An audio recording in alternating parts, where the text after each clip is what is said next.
Organizata panshqiptare Vatra i mbylli dje festimet e 100-vjetorit të krijimit të saj me një darkë në restorantin Chelsea Pier të New Yorkut, ku morën pjesë rreth 1000 vet, shqiptar të ardhur nga të gjitha anët e Amerikës, Kanadas dhe mbar trojeve shqiptare.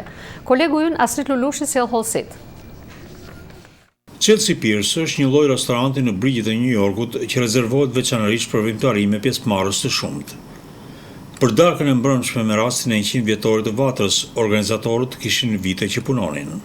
Zona dhe 100-vjetorin e festës së Vatrës është dashur shumë punë, është dashur shumë mund, është dashur shumë mobilizime dhe angazhim, se siç e dini gjithçka është vullnetare.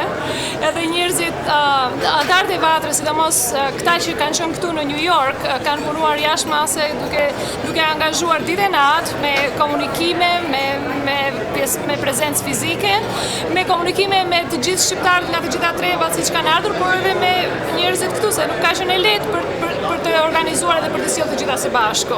Po ashtu, përgatitje bëjnë edhe artistët, madje këta deri në minutën e fundit.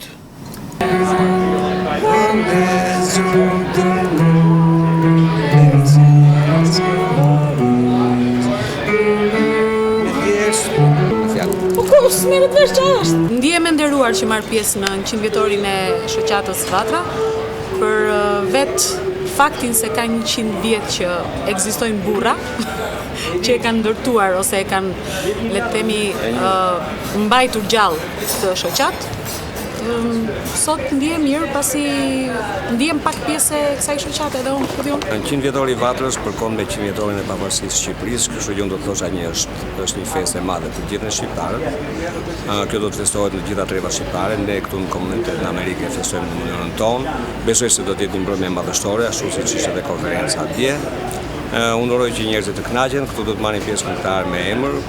Kemi për përpjekje të përgatisim një program me këngë patriotike dhe me këngë të trevave të ndryshme të Shqipërisë.